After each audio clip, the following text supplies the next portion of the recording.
We were at brunch. That's what makes the whole thing worse, somehow. The sun was bright, eggs were overpriced, and his phone was face down on the napkin like it always was something I'd never questioned before.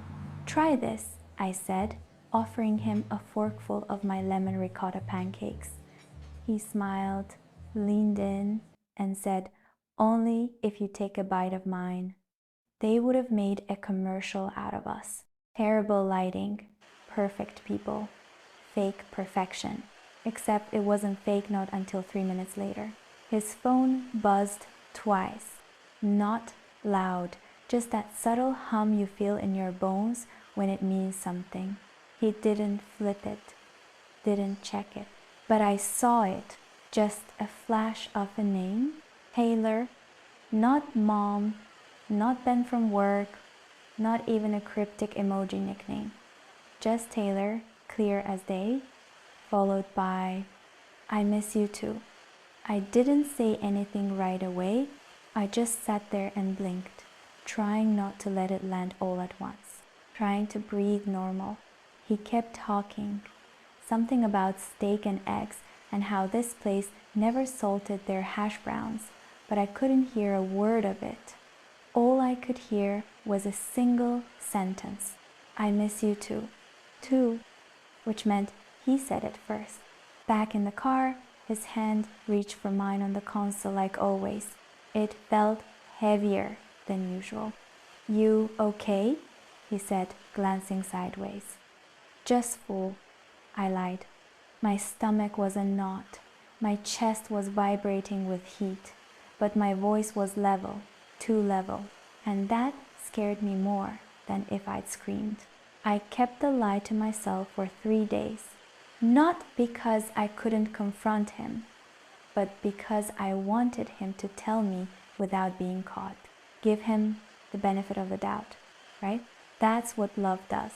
Or maybe that's what fear does, fear of becoming someone you used to trust. But he didn't say anything. Nothing changed. Just the way I looked at him did. He kissed me on the forehead, and I flinched. He said, "See you tonight?" And my brain translated it as, "See you when I'm done lying." On the 4th day, I asked him casually, "Who's Taylor?" He was brushing his teeth, spit, rinsed, wiped his mouth. "Taylor?" he repeated, like he had to dig through mental files. "Yeah," I said, "the name popped up on your phone during brunch. Seemed urgent." His eyes flickered, just for a second, the briefest glitch. Then a shrug. "Oh, just a coworker.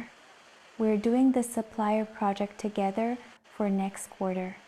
Close enough to text on a Sunday afternoon?" He laughed. That was the moment I knew. Because when someone laughs too quickly during a confrontation, it's not because they're amused. It's because they're scrambling. "You're analyzing my texts now?" he said, trying to spin the spotlight. "No," I replied evenly. I just read what was in front of me. He turned away, the move of a guilty man who thinks walking away is the same as winning the argument. I let him, and then I let it simmer. That night, when he fell asleep beside me, I opened his phone. Yes, I know. Boundaries, privacy, trust. But what about lying? What about betrayal dressed in calming tones?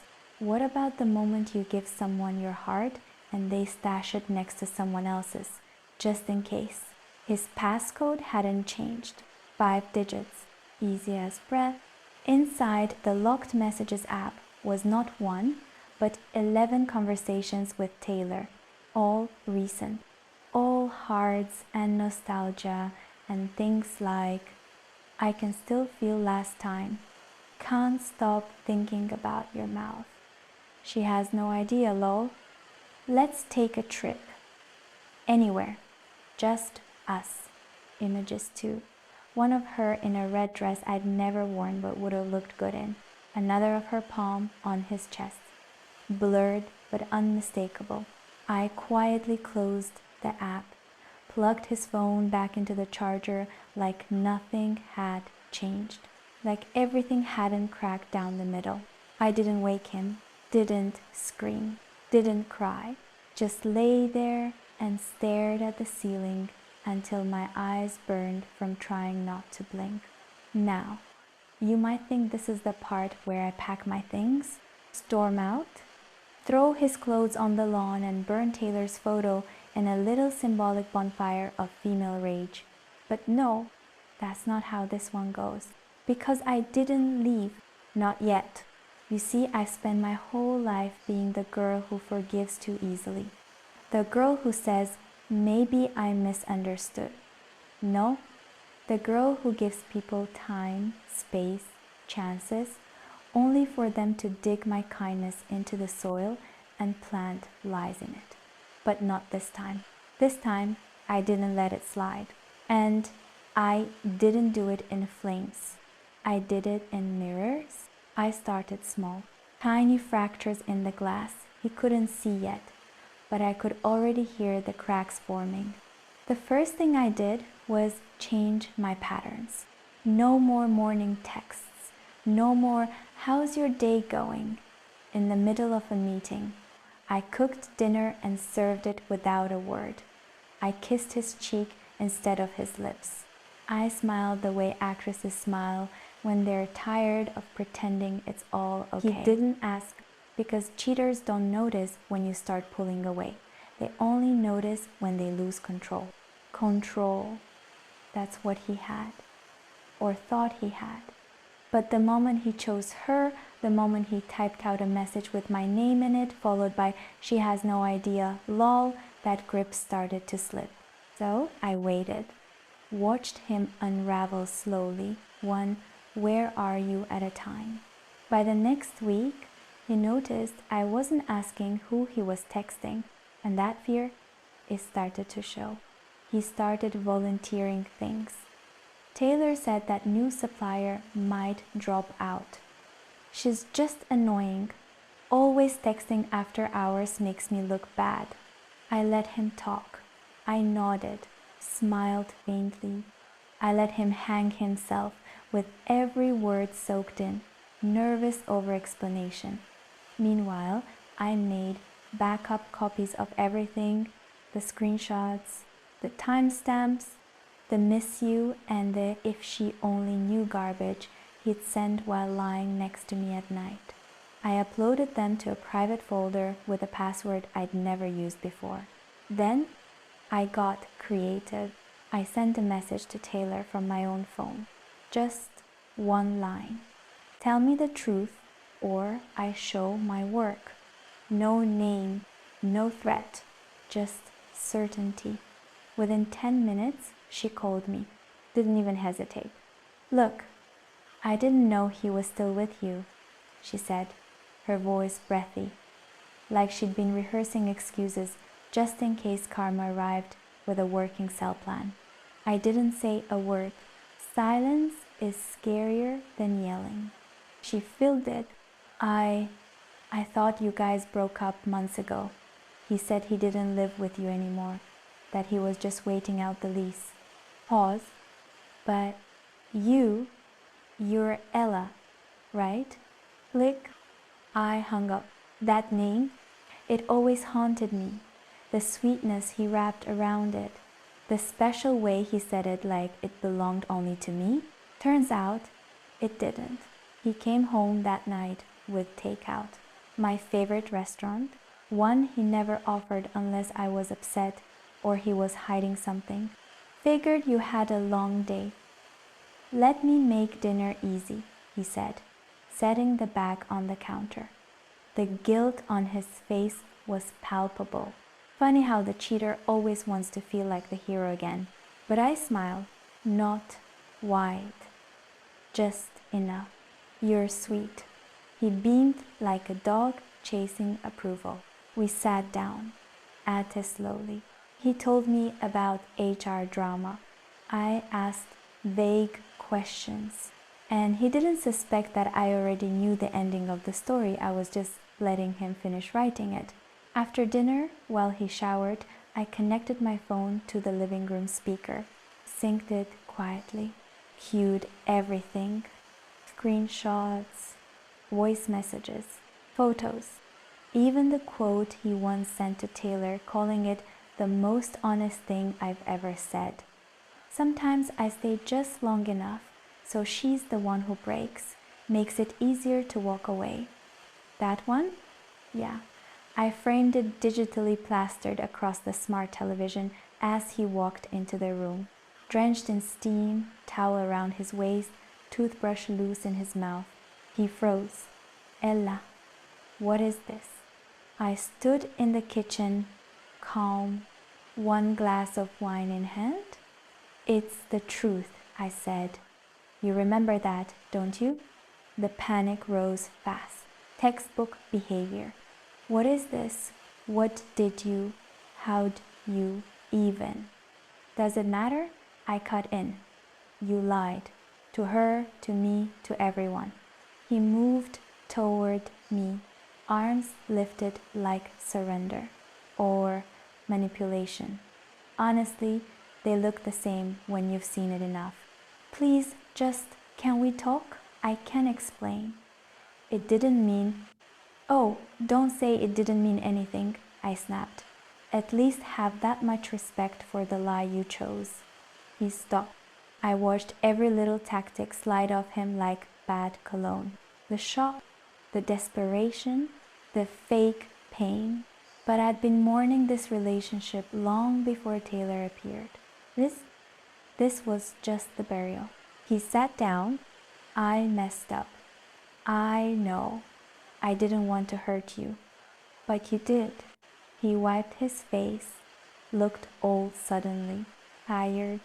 Can we fix this? I took another sip of wine and stared at him, the man I once loved, maybe still loved in some corner of my tired heart. But love without trust is just habit. No, I said softly, we can't. He didn't argue. He knew. They always do. By morning, I packed a bag. He handed me my keys at the door, like that meant anything now. I didn't slam the door behind me. That would have made it a scene. I didn't give him tears. That would have made him the center. What I gave him was silence. And silence, especially from someone who once gave you everything, is the loudest goodbye in the world. I didn't let it slide, but I didn't burn it down either. I just stepped out of the mess and let him live in it. And you know what? Closure isn't smashing a car or slapping a face. It's knowing you have proof and still choose peace. People always talk about endings like they happen in one big moment. Like there's a door slam, a scream, a televised explosion with dramatic music playing in the background.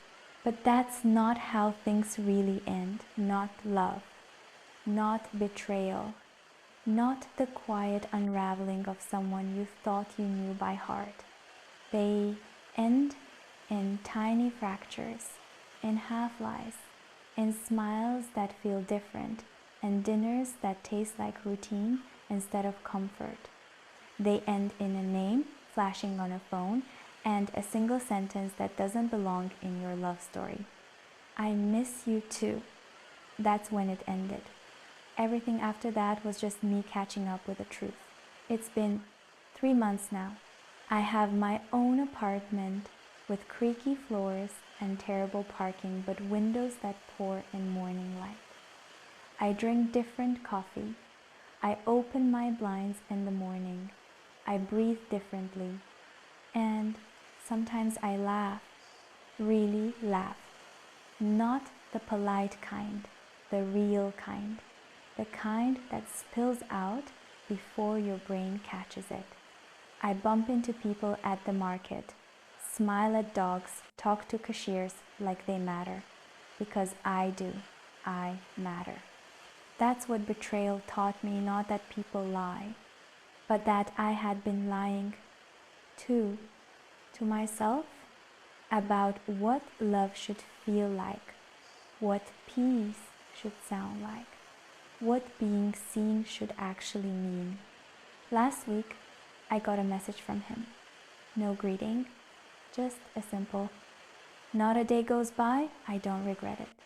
I stared at it for a long time. Then I deleted it. Because closure doesn't live in a text message from the person who broke you. It lives in the version of yourself you reclaim afterward. Stronger, wiser, quieter, maybe, but more awake than ever. So here's what I'll leave you with.